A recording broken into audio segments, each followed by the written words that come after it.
दोस्तों, भौकाल की एक और नई भसड़ में आपका स्वागत है। आज की कहानी शुरू होती है एक बहुत ही बड़े धोखे से। काले सूट वाले 749 ब्यूरो के कुछ अफसरों ने मुझे पकड़ा और बोले, तुम्हें देश के लिए एस लेवल की खौफनाक चुड़ैलों के साथ डेटिंग करनी होगी। इसके बदले हम तुम्हें दुनिया का सबसे आलीशान विला और अनलिमिटेड पैसा देंगे। मैंने सोचा, वाह भाई, ये तो लॉटरी लग गई। पैसा भी और चुड़ैलों के साथ रोमांस भी। लेकिन रात होते ही मेरी सारी गलतफहमी दूर हो गई। मैं एक आलीशान विला की जगह एक टूटे फूटे सीलन भरे 800 रुपये महीने के किराए वाले कमरे में बैठा था। तभी मेरे सामने एक लाल जोड़े वाली खौफनाक चुड़ैल आई। उसके हाथ में एक कटोरा था जिसमें इंसानों के छोटे छोटे सिर उबल रहे थे। उसने बड़ी मीठी आवाज में कहा, पतिदेव, आपका सूप तैयार है। ये देखकर मेरे पसीने छूट गए। आखिर ये सब हुआ कैसे? चलिए 2 घंटे पीछे चलते हैं। 2 घंटे पहले जब मेरी आंख खुली थी तो मैंने खुद को एक कब्रिस्तान में लाल रंग के ताबूत के अंदर पाया। जब मैं बाहर निकलने के लिए छटपटा रहा था तो गलती से मेरे होंठ वहां लेटी एक हजारों साल पुरानी बेहद खूबसूरत लाल जोड़े वाली लाश के होंठों से टकरा गए। किस तो हो गया, पर मुझे डर लगा कि कहीं ये लाश जिंदा होकर मुझे खा ना जाए। इसलिए मैंने अपनी निंजा टेक्निक लगाई। मैंने ताबूत का ढक्कन बंद किया, उसे वेल्डिंग मशीन से सील किया और अपने ही हाथों से मिट्टी डालकर उसे जमीन में दफना दिया। मैंने हाथ जोड़कर कहा, बहन जी, आप शांति से सोइए, जो हुआ उसे भूल जाइए, और वहां से दुम दबाकर भाग लिया। पर मुझे क्या पता था कि मेरे जाते ही उस चुड़ैल ने ताबूत के अंदर आंखें खोल ली थीं और मुस्कुराते हुए कहा था, मुझे गाड़ कर माफी मांग रहा है, कितना क्यूट है। भागकर मैं अपने उस खटारा कमरे में आया। दरवाजे पर तीन तीन ताले लगाए, उसके आगे टेबल और कुर्सियां लगा दी। ठंडे पानी से मुंह धोया और खुद को समझाया, तू एक पढ़ा लिखा लड़का है, विज्ञान पर भरोसा कर, भूतों पर नहीं। मैंने फोन खोला तो न्यूज में लिखा था कि कब्रिस्तान में जमीन धंस गई है। मैंने चैन की सांस ली कि चलो सब नॉर्मल है, और मैं अपने स्पॉन्ज बॉब वाले पीले पजामे पहनकर सोने चला गया। रात के ठीक 3 बजे मेरे दरवाजे पर खट खट खट की आवाज हुई। मेरी तो आत्मा कांप गई। इस बिना लिफ्ट वाली खटारा बिल्डिंग में इतनी रात को छठी मंजिल पर कौन आएगा? मैं दबे पांव, हाथ में फल काटने वाला चाकू लेकर दरवाजे तक गया। मैंने दरवाजे के छेद पीपहोल से बाहर देखा। बाहर एकदम घनघोर अंधेरा था। तभी वो अंधेरा थोड़ा पीछे हुआ और मुझे समझ आया कि वो अंधेरा नहीं, बल्कि किसी की खौफनाक काली आंख थी जो छेद से मुझे ही घूर रही थी। मेरी तो चीख निकल गई। तभी बाहर से आवाज आई, हेलो, अंडरवर्ल्ड डिलीवरी, आपका सूप आया है, दरवाजा खोलिए। मैंने सोचा आजकल के भूत भी स्विगी जोमैटो करने लगे हैं क्या। मैंने दरवाजा नहीं खोला तो बाहर से एक बेहद हॉट और कातिलाना आवाज आई, पतिदेव, अगर दरवाजा नहीं खोला तो मैं खुद अंदर आ जाऊंगी। और अगले ही पल लोहे का दरवाजा मुड़ने लगा। मैंने सोचा अगर दरवाजा टूट गया तो कंजूस मकान मालिक मुझसे पैसे वसूलेगा। मैंने तुरंत चाकू फेंका और दरवाजा खोल दिया। सामने वही लाल जोड़े वाली हजारों साल पुरानी चुड़ैल खड़ी थी। मैंने 90 डिग्री झुककर सलाम ठोका और बोला, अरे परी दीदी, आप आ गई, आइए आइए। वो चुड़ैल मेरे शरीर के आर पार होते हुए कमरे में घुसी। उसके शरीर से बर्फ जैसी ठंडक निकल रही थी। उसने कमरे की छिपकली जैसी हालत और मेरे स्पॉन्जबॉब वाले पजामे को देखकर स्माइल की और अपने जादू से दरवाजा बंद कर दिया। उसने कहा, कमरा थोड़ा छोटा है पर सुहागरात के लिए चलेगा। इधर मेरे कमरे में यह सब हो रहा था और उधर 749 ब्यूरो के हेडक्वार्टर में सायरन बज रहे थे। उनके रडार पर एक भयानक लाल रंग का सिग्नल आ रहा था। उनके चीफ झाओ ने घबराहट में चाय का कप तोड़ दिया। वो चिल्लाए, ये एसएसएस लेवल का खतरा है। ये वही 50 साल पुरानी लाल चुड़ैल है। पूरे शहर को लॉक कर दो, एक मच्छर भी बाहर नहीं जाना चाहिए। मेरे कमरे में एक चुड़ैल मेरे बिस्तर पर लेट गई और अपनी उंगली से मुझे पास बुलाने लगी। मैं डर के मारे कांप रहा था। उसने अपने जादू से मुझे खींचा और मैं सीधा उसके ऊपर जा गिरा। मेरा चेहरा उसके लाल रेशमी कपड़ों में धंस गया। मैं लकड़ी की तरह अकड़ गया और मन ही मन हनुमान चालीसा पढ़ने लगा। उसने मेरे गले की नस पर अपना ठंडा हाथ रखा और बोली, मैं 50 साल से भूखी हूँ और तुम्हारे खून की महक बहुत अच्छी है। क्या मैं एक बाइट लूँ? मैं घबराकर चिल्लाया, अरे दीदी, मेरा खून मत पीना। मुझे पी लिया है, मेरा ब्लड शुगर और ब्लड प्रेशर हाई है। मेरा खून पियोगी तो तुम्हें पथरी हो जाएगी। रुको, मैं तुम्हारे लिए बाहर से स्पाइसी मटन ऑर्डर कर देता हूँ। चुड़ैल हंसी और बोली, कोई बात नहीं, मैं नखरे नहीं करती। और उसने अपना चेहरा मेरे गले के पास कर लिया। मैंने मरने के लिए आंखें बंद कर ली और सोचने लगा कि काश मरने से पहले मैंने अपने फ़ोन की ब्राउज़र हिस्ट्री डिलीट कर दी होती। पर दांत गलाने की जगह मुझे अपने गले पर एक ठंडी मुलायम जीभ महसूस हुई। वो मुझे चाट रही थी। उसने कहा, हाँ, टेस्ट तो मीठा है। मैं चिल्लाया, मैं एक शरीफ लड़का हूँ, मैं पुलिस को बुला लूंगा। तभी मेरा फ़ोन वाइब्रेट हुआ। स्क्रीन पर एंटी फ्रॉड सेंटर लिखा था। मैंने तुरंत फ़ोन उठाया। दूसरी तरफ वही ब्यूरो का चीफ झाव था। मैंने रोते हुए कहा, चीफ, मुझे बचा लो, यहाँ कमांडो भेजो। चीफ ने एक सेकंड की शांति ली और बोला, बेटा, वो चुड़ैल 3 मिनट में पूरे शहर के 30 लाख लोगों को मार सकती है। हमारी पूरी फोर्स भी उसका कुछ नहीं बिगाड़ सकती। पर अच्छी बात यह है कि वो तुम्हें मार नहीं रही है, बल्कि तुम में इंटरेस्ट ले रही है। इसलिए देश के लिए तुम्हारी ड्यूटी ये है कि वो जो मांगे उसे दे दो। अपनी इज्जत दांव पर लगा दो, उसे खुश रखो, हम तुम्हें सबसे बड़ा मेडल देंगे। और उसने फ़ोन कर दिया। मैं फ़ोन हाथ में लिए पत्थर बन गया। मतलब सरकार ने मुझे बेच दिया? मैंने पीछे मुड़कर देखा। वो चुड़ैल मुस्कुरा रही थी। उसने मेरी सारी बातें सुन ली थीं। उसने मेरी छाती पर उंगली फेरते हुए कहा, तो चीफ ने कहा है कि मेरी सारी ज़रूरतें पूरी करो। उसने हाथ हिलाया और मेरा फ़ोन हवा में उड़कर चकनाचूर हो गया। वो पूरी तरह से मेरे ऊपर आ गई। उसने अपने सफ़ेद चमकते हुए पैर से मेरे स्पॉन्ज बॉब वाले पजामे को फंसाया और उसे ऊपर खींचने लगी। एक सेकंड के लिए तो मेरे अंदर का सख्त लौंडा पिघल गया कि भाई पैर तो बड़े गोरे हैं। और अगले ही पल मुझे अपनी जान की फिक्र हुई। तो मैंने अचानक हिम्मत जुटाई और उसके हाथ को कसकर पकड़ लिया। मैंने एकदम सीरियस होकर और दर्द भरी आवाज़ में चिल्लाकर कहा, लाल चुड़ैल दीदी, आखिर आप मुझे समझती क्या है? और आप खुद को क्या समझती हैं? ये नया ज़माना है। मुगलों और राजाओं का टाइम 100 साल पहले ही खत्म हो चुका है। हम मॉडर्न ज़माने के लोग हैं। हमारे यहाँ आज़ाद प्यार होता है, वो भी धीरे-धीरे।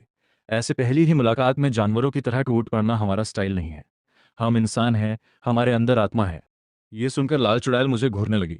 मैंने मौका देखकर खिड़की की तरफ इशारा किया और बोला, देखो, ना कोई फूल है, ना हमने साथ में कोई फ़िल्म देखी, यहाँ तक कि कोई शादी की रस्में भी नहीं हुई। तुम सोच रहे हो कि इतनी आसानी से मुझे पालोगी? मैं बिल्कुल नहीं मानूंगा। चुड़ैल को लगा कि मैं कोई भारी डिमांड करने वाला हूँ। उसने अपना सिर टेढ़ा किया और मुस्कुराते हुए बोली, अच्छा, तो पतिदेव का क्या इरादा है? क्या हम पहले बैठकर एक दूसरे को जानेंगे? मैंने तुरंत अपनी 3 उँगलियां खड़ी की और बोला, अगर मुझे पति मानते हो तो मेरी 3 शर्तें माननी पड़ेंगी। पहली शर्त, जब तक हमारी बॉन्डिंग नहीं होती तुम किसी इंसान को नहीं खाओगी। दूसरी शर्त, मुझे काम पर जाकर पैसे कमाने हैं तो तुम मुझे डिस्टर्ब नहीं करोगी। और तीसरी शर्त, हमारी एक प्रॉपर इज्जतदार शादी होनी चाहिए। चुड़ैल हंसने लगी। उसने मेरे कान के पास आकर बोला, ठीक है, सब मान लूंगी, पर मुझे 50 साल से भूख लगी है। अगर तुम मुझे आज रात संतुष्ट नहीं कर पाए तो मैं कुछ भी कर सकती हूँ। इतना बोलकर उसने मुझे छोड़ दिया। मैं तुरंत जान बचाकर बिस्तर से उठा और अलमारी की तरफ भागा। दीदी, बस 5 मिनट दो, तुम्हारे लिए दुनिया का सबसे बढ़िया खाना लाता हूँ। 5 मिनट बाद मैं टेबल पर 2 कटोरी सस्ती वाली कप नूडल्स मैगी लेकर आया। उसमें से गरम गरम भाप निकल रही थी। साथ में मैंने डेकोरेशन के लिए ऊपर 2 हार्ट शेप वाले सस्ते सॉसेज भी काट कर रख दिए थे। मैंने नूडल्स आगे खिसका कर कहा, ये लो, नए ज़माने की शानदार दावत। चुड़ैल ने वो नूडल्स देखे और बड़ी अजीब नज़रों से एक नूडल उठाया। इधर ज़मीन के 300 मीटर नीचे 749 ब्यूरो के हेडक्वार्टर में सारे साइंटिस्ट और चीफ झाव सिर पकड़कर खड़े थे। उनकी स्क्रीन पर दिख रहा था कि मैं उस एसएसएस लेवल की मौत की देवी को 10 रुपए वाली मैगी खिला रहा हूँ। एक साइंटिस्ट चिल्लाया, ये पागल हो गया है, ये खुदकुशी कर रहा है। क्या वो चुड़ैल को फूड पॉइजनिंग से मारना चाहता है? और जैसे ही लाल चुड़ैल ने वो नूडल मुंह में डाला, उसकी आंखें चमक उठी। भाई साहब, एक ऐसी चुड़ैल जिसने 50 सालों से सिर्फ कच्चा खून और ठंडा गोश्त खाया हो, उसके लिए इस आधुनिक जमाने के एमएसजी और केमिकल मसालों से भरी मैगी का स्वाद किसी ब्रह्मास्त्र से कम नहीं था। वो इंडस्ट्रियल मसालों का तगड़ा स्वाद उसके दिमाग पर सीधा असर कर गया। वो मजे से पूरी कटोरी चट कर गई। खाने के बाद वो आराम से उठी। उसने कहा, तुम्हारी दावत तो मुझे पसंद आई। अब चूंकि मैंने तुम्हारा दिया खाना खा लिया है तो लो मेरा तोहफा। उसने अपनी उंगली से एक चमकती हुई खून की बूंद निकाली और सीधा मेरे खुले हुए मुंह में डाल दी। मेरी तो सिट्टी पिट्टी गुम हो गई। मुझे लगा उसने मुझे जहर दे दिया है और अब मैं भी जॉम्बी बन जाऊंगा। पर जहर तो दूर की बात है, वो खून की बूंद अंदर जाते ही मेरे शरीर में एक गजब की गर्मी दौड़ गई। मेरी आंखें तेज हो गईं और शरीर की सारी थकान दूर हो गई। उधर 749 ब्यूरो में तो जैसे भूकंप आ गया था। मशीनों के मीटर फटे थे। चीफ झाओ स्क्रीन देखकर हड़बड़ाते हुए बोला, ये तो उसका मूल खून ओरिजिन ब्लड है। ये राक्षसों की दुनिया का सबसे बड़ा सुरक्षा कवच है। इस लड़के ने सिर्फ 2 कटोरी मैगी से एसएसएस लेवल की चुड़ैल को अपना रक्षक बना लिया। चीफ ने तुरंत अपने स्टाफ से कहा, जल्दी इस लड़के की पूरी कुंडली निकालो, चेक करो कि कहीं इसके परदादा कोई महान तांत्रिक तो नहीं थे। इधर मैं इन सबसे अनजान चुपचाप अपने बिस्तर के कोने में दुबक कर सोने की कोशिश कर रहा था। लाल चुड़ैल मेरे बगल में आकर लेट गई और उसने अपना बर्फ जैसा ठंडा पैर मेरे ऊपर रख दिया। मैं डर के मारे हिल भी नहीं पा रहा था और मन ही मन भगवान से प्रार्थना कर रहा था। वो मुस्कुराई और बोली, तुम सोच रहे थे कि 2 कटोरी नूडल्स से मुझे बहला लोगे? अब मैंने तुम्हें अपना खून दे दिया है। इस जन्म में, अगले जन्म में और उसके भी अगले जन्म में तुम सिर्फ मेरे रहोगे। उसने अपने ठंडे हाथ से मेरी आंखें बंद की और मैं सो गया। अगली सुबह का सीन सीधा मेरी कॉलेज की क्लासरूम में खुलता है। मैं लास्ट बेंच पे बैठा था और मेरा सीधा हाथ और पूरा शरीर सुन्न पड़ा था। मुझे लग रहा था जैसे रात भर किसी ने मुझे जकड़ कर रखा हो। मैं ब्लैक बोर्ड की तरफ देख रहा था और मेरे दिमाग में सिर्फ आज सुबह घर से निकलने से पहले का वो नज़ारा घूम रहा था।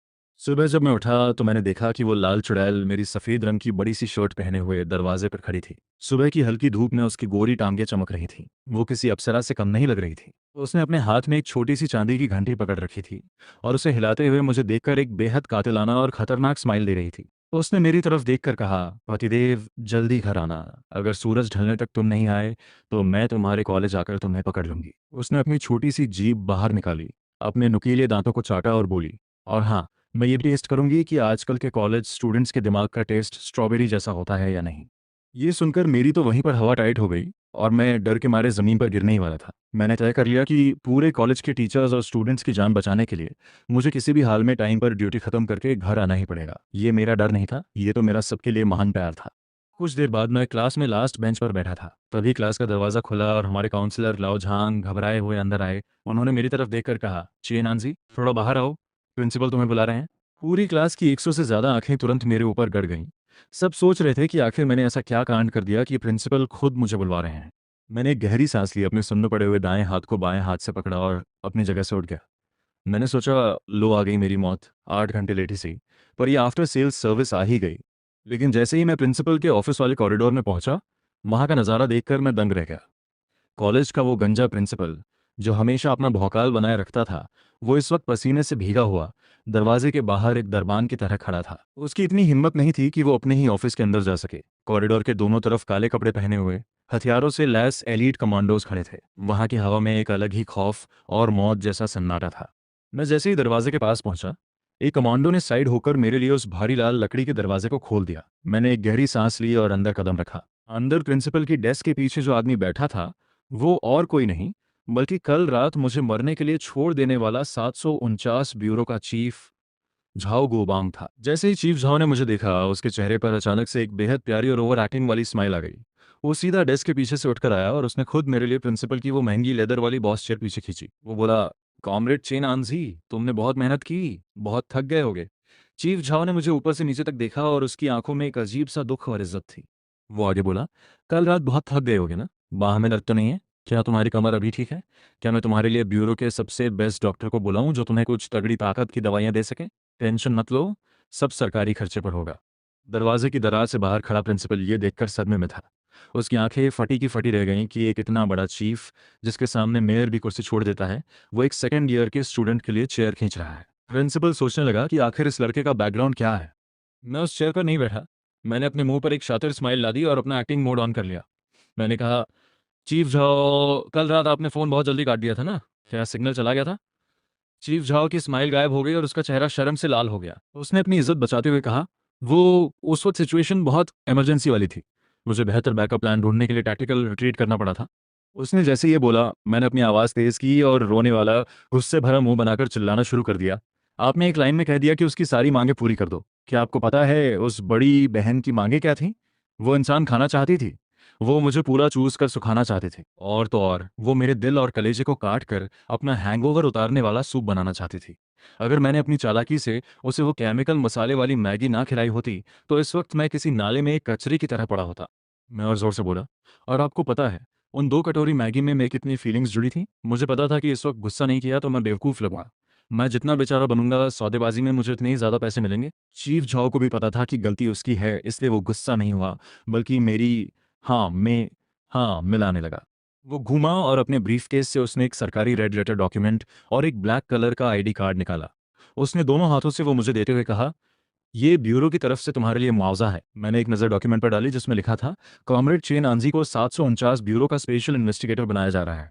चीफ झाओ बोला, चेन आंजी, मैं तुम्हारा गुस्सा समझ सकता हूँ, पर तुम्हें समझना होगा कि वो एक एसएसएस लेवल की खतरनाक मॉन्स्टर है।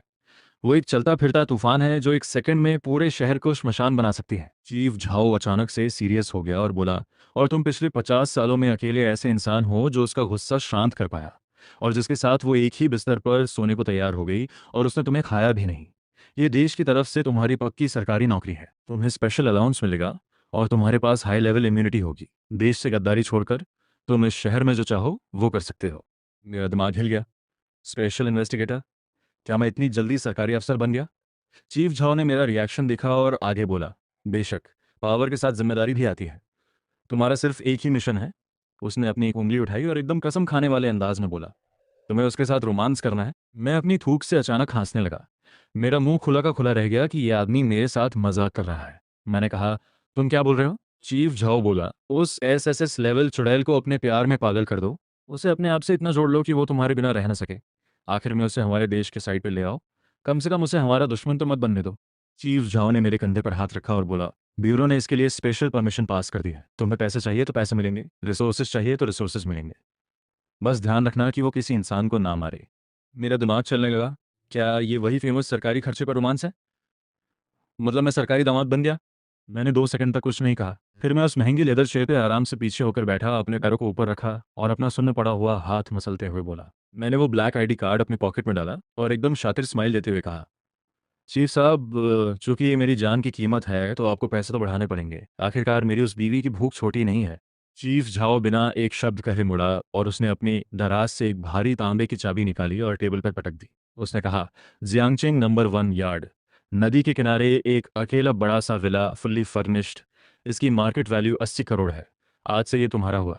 मेरी आंखें फटी की फटी रह गईं। मैं सदमे में था। 80 करोड़? इतनी जल्दी मान गया? क्या यही अमीर लोगों की दोस्ती का मजा है? उसके बाद चीफ झाओ ने एक ब्लैक कार्ड मेरी तरफ खिसकाया और बोला, combat readiness fund supplementary card, इसमें अनलिमिटेड बैलेंस है। तुम्हारा सारा खर्चा ब्यूरो उठाएगा। चीफ ने एकदम सॉलिड आवाज में मुझे कंफर्म किया। चीफ झाओ ने मेज पर एक ब्लैक कार्ड रखते हुए एकदम सॉलिड आवाज में कहा, अनलिमिटेड बैलेंस है, सारा खर्चा ब्यूरो उठाएगा। फिर उसने धीरे से जोड़ा, इसका पासवर्ड 6 बार 8 है। मेरा हाथ हल्का सा कांप गया। मैंने सोचा, ये सरकारी दामाद वाली नौकरी थोड़ी रिस्की तो है, पर भाई पैसा बहुत है। मैंने अपनी हिम्मत बटोरी और एक भारी डिमांड कर दी, मैं कॉलेज में कितनी भी छुट्टियां मारूं, पर मेरे नंबर फुल आने चाहिए। चीफ झाओ ने हाथ हिलाते कहा, ये कोई बड़ी बात नहीं, तुम चाहो तो कल ही तुम्हें कॉलेज का प्रिंसिपल बना दो। मुझे समझ आ गया कि पैसे में कितनी पावर होती है। मैंने चुपचाप वो ब्लैक कार्ड, अपॉइंटमेंट लेटर और विला की चाबी उठाई। मैंने अपने कपड़े ठीक किए। भले ही मैंने 50 रुपए वाली सस्ती शर्ट पहनी थी, और उस वक्त मेरा भौकाल और स्वैग किसी राजा से कम नहीं था। मैंने मन में ठान लिया, ये सरकारी दामाद की नौकरी तो मैं ही करूंगा। सूरज ढल रहा था और मैं अपने उस खटारा सीलन भरे कमरे में वापस आ गया। मैंने चेहरे पर एक बहुत बड़ी चापलूसी वाली स्माइल चिपकाई और दरवाज़ा खोलते ही बोला, लाल चुड़ैल दीदी, मैं आपके लिए एक बहुत अच्छी खबर लाया हूँ। हमारे पास अब एक बहुत बड़ा और शानदार घर है। तभी मेरे पैरों तले जमीन खिसक गई। मैंने देखा कि वो लाल चुड़ैल हवा में तैर रही थी। उसके पैर की चांदी की घंटी हिल रही थी। और सबसे खौफनाक बात यह थी कि उसके हाथ में एक मुड़ी तुड़ी पुरानी किताब थी जिसका नाम था प्यार में कैद 365 दिन। मुझे याद आया, ये वही घटिया रोमांटिक नॉवेल था जो शायद पिछला किराएदार छोड़ गया था। चुड़ैल मेरी तरफ पलटी। उसकी आंखों में लाल रोशनी चमक रही थी। वो बोली, प्रतिदेव, तुम आ गए। इस किताब में लिखा है कि अगर कोई किसी से सच्चा प्यार करता है तो वो उसे एक सोने के पिंजरे में एक तहखाने में कैद करके रखता है, ताकि वो कहीं जा ना सके और उसकी आंखों में सिर्फ मैं ही रहूं। चुड़ैल मेरे पास तैरती हुई आई, मेरी ठुड्डी को अपनी उंगली से उठाया और बोली, ये कमरा बहुत छोटा है, यहाँ कोई तहखाना भी नहीं है। प्रतिदेव, अभी तुम किसी बड़े घर की बात कर रहे थे ना? क्या हम वहां जाकर प्यार का ये खेल खेलें?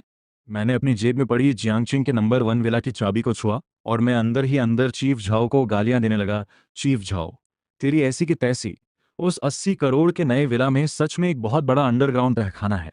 मुझे ये घर नहीं चाहिए, ये नौकरी नहीं चाहिए। पर अब बहुत देर हो चुकी थी।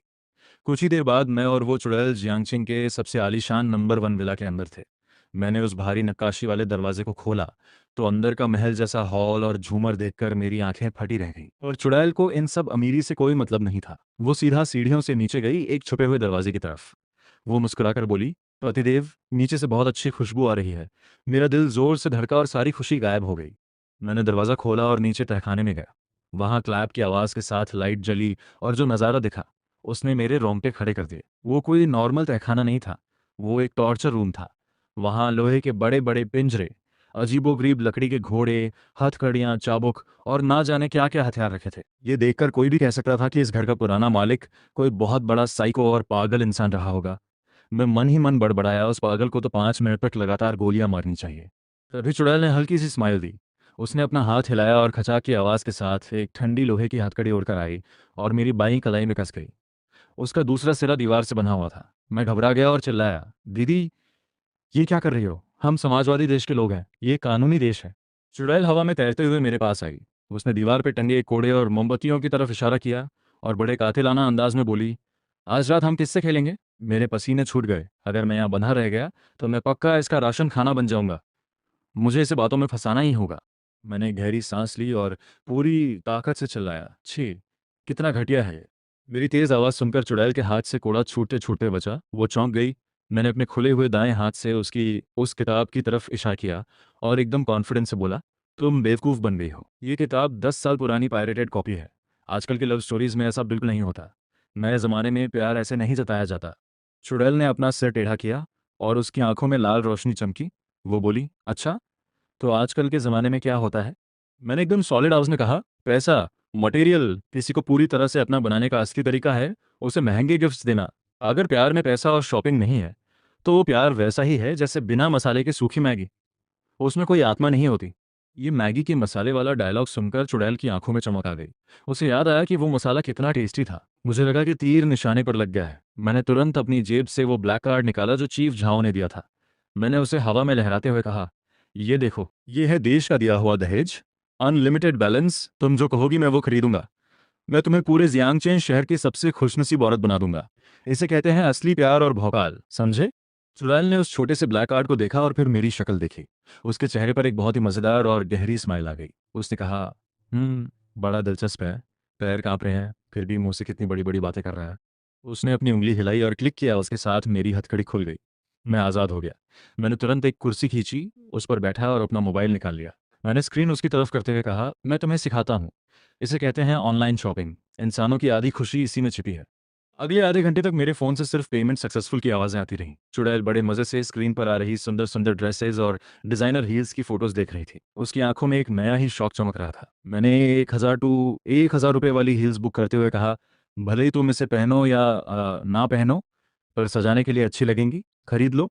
तभी मैंने चालाकी से स्क्रीन पर PS5, प्लेस्टेशन 5 गेमिंग कंसोल खोला और उसे भी कार्ट में डाल दिया। मैंने आंख मारते हुए कहा, और ये मैं अपने लिए खरीद रहा हूँ ताकि मैं तुम्हारे साथ गेम खेलकर तुम्हारा टाइम पास कर सकूं। मैंने फ़ोन की स्क्रीन चुड़ैल की तरफ करते हुए कहा, इसे भी खरीद लो। ये लेटेस्ट PS5 गेमिंग मशीन है। ये मैं अपने लिए ले रहा हूँ ताकि तुम्हारे साथ गेम खेलकर तुम्हारा टाइम पास कर सकूं। किसी और का अनलिमिटेड पैसा उड़ाने में जो मज़ा था, उसने मेरा सारा डर खत्म कर दिया था। और मेरी ये खुशी बस थोड़ी ही देर की थी। आधे घंटे बाद लाल चुड़ैल ने फ़ोन साइड में रख दिया। वो मुस्कुराई और बोली, पतिदेव, शॉपिंग तो हो गई, पर मुझे अभी भी थोड़ी भूख लग रही है। मैं घबरा गया। अरे दीदी, अभी तो हम कितने मज़े से बात कर रहे थे। तुमने मेरे दिए हुए महंगे गिफ्ट्स भी ले लिए। तुम ऐसे डबल स्टैंडर्ड नहीं दिखा सकती। चुड़ैल ने मेरी एक ना सुनी और मेरे करीब आने लगी। गिफ्ट अपनी जगह है और रात का खाना अपनी जगह। मैं पीछे खिसकता गया। मैंने गिड़गिड़ाते हुए कहा, क्या हम थोड़ा नेगोशिएट कर सकते हैं? मैं अभी तुम्हारे लिए बाहर से खाना मंगवा देता हूँ।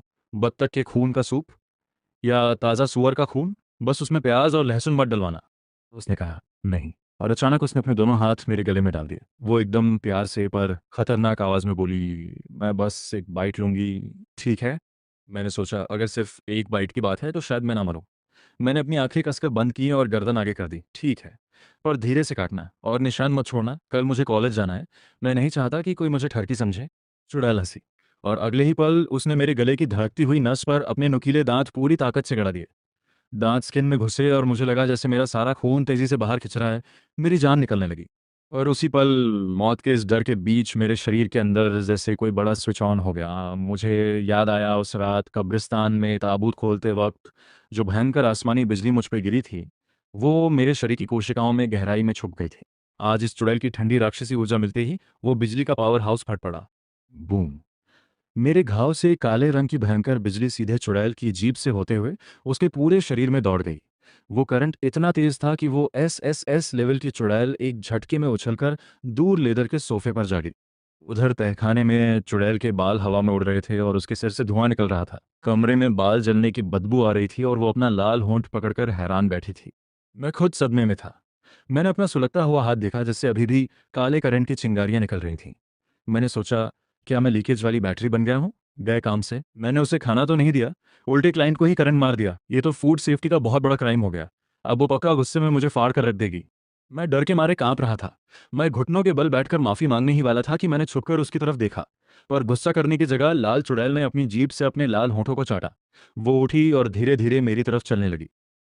उस रात की आसमानी बिजली तुम्हारे शरीर में घुस गई थी? उसने मुझे वापस दीवार से लगा दिया।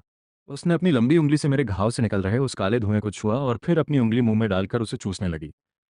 वो मुस्कुराते हुए बोली, हम इसका स्वाद तो एकदम झन्नाटेदार और मसालेदार है। मुझे तो इसकी लत लग जाएगी।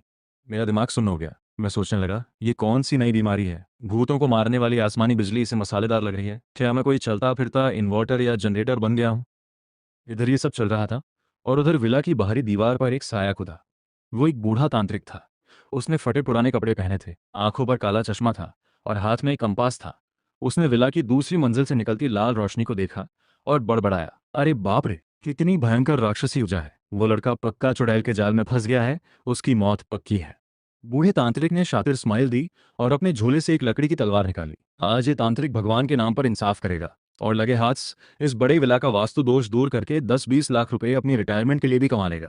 लड़के डरना मत, तेरा दादा आ रहा है तुझे बचाने।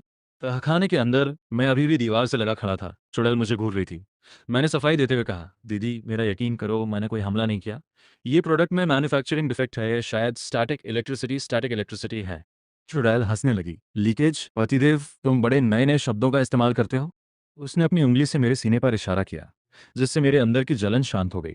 बोली, वो आसमानी बिजली और मेरी राक्षसी ऊर्जा, ये दोनों मिलकर तुम्हें बम की तरह फाड़ सकती थी, और तुमने मेरा खून पिया था, जिसने एक बफर ढाल का काम किया। अब मुझे नहीं पता कि तुम कौन सी प्रजाति के इंसान बन गए हो, पर तुम्हारे इस करंट वाले खून का स्वाद नॉर्मल खून से लाख गुना बेहतर है। एकदम कड़क है। मेरा मुंह लटक गया। मतलब अब मैं कोई इलेक्ट्रिक जनरेटर बन गया हूँ?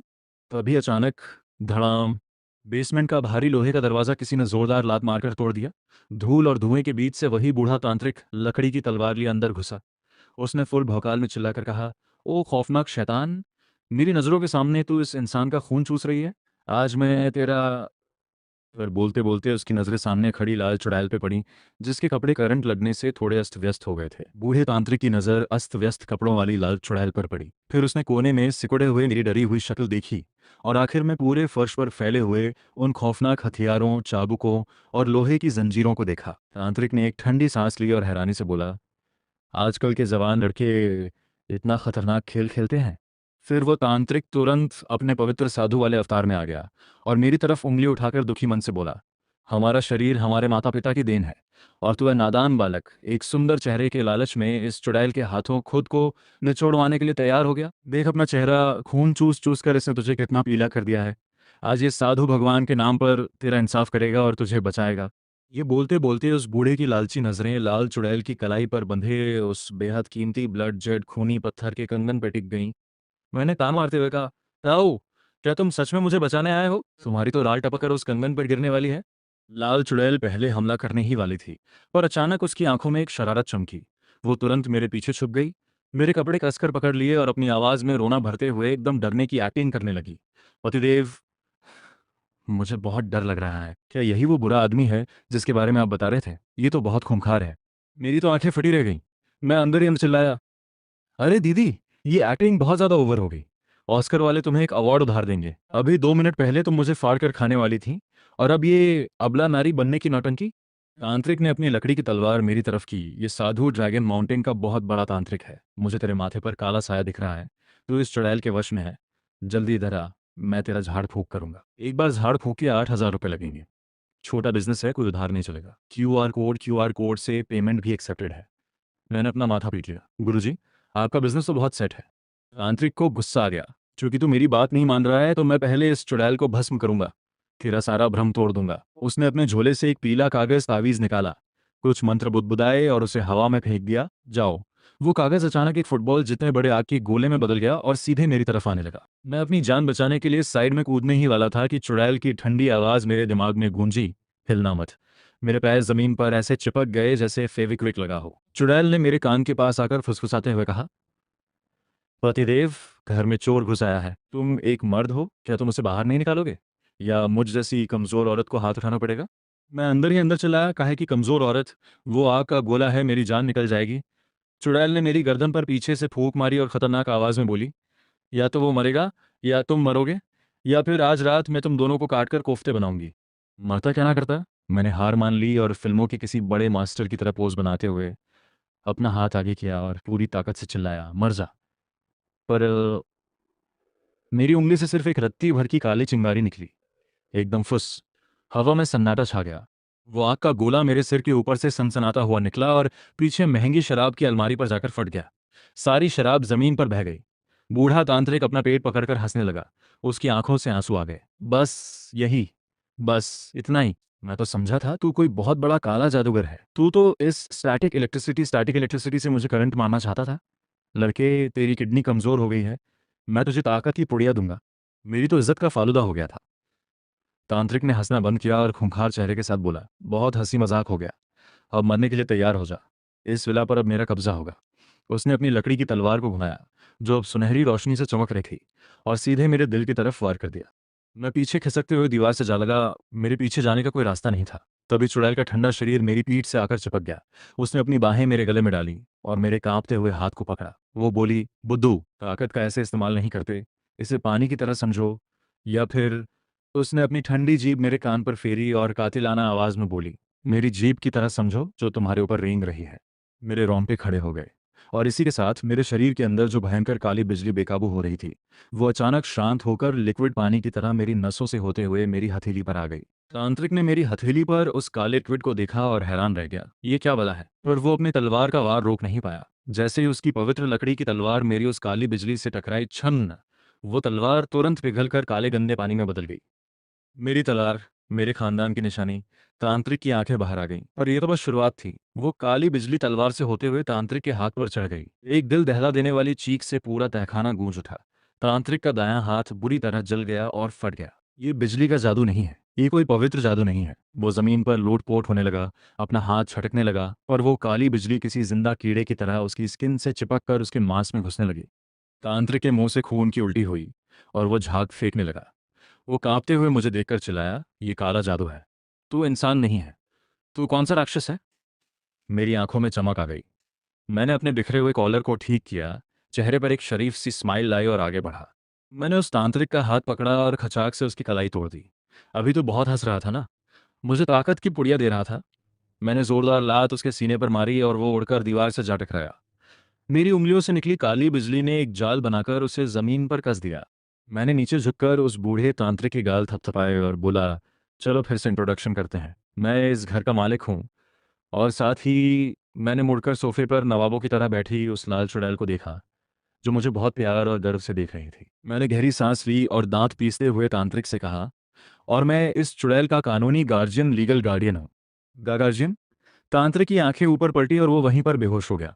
दोस्तों, इसी खतरनाक सस्पेंस, कॉमेडी और भौकाल के साथ हमारा सीजन 1 यहीं पर खत्म होता है। ये सफ़र बहुत ही मज़ेदार रहा, लेकिन असली पिक्चर तो अभी बाकी है मेरे दोस्त। आगे हीरो और इस एसएसएस लेवल की खौफनाक लाल चुड़ैल की इस सरकारी लव स्टोरी में क्या क्या भसड़ मचेगी और ये काली बिजली की नई ताकत हीरो को कितना बड़ा मास्टर बनाएगी, ये सब देखना गजब होगा। आप लोग बिल्कुल टेंशन मत लेना, जैसे इस सीरीज का सीजन 2 रिलीज होगा आपका भाई तुरंत उस पर काम शुरू कर देगा। मेरी गारंटी है कि सबसे पहले, सबसे तेज और सबसे कड़क अंदाज में सीजन 2 का वीडियो आपका भाई ही लेकर आएगा। तब तक के लिए वीडियो को लाइक ठोक दो, अपना प्यार दिखाओ और कमेंट्स में बताओ कि आपको इस लाल चुड़ैल और हीरो की जोड़ी कैसी लगी। मिलते हैं बहुत जल्द सीजन 2 के महाधमाके में। Good bye.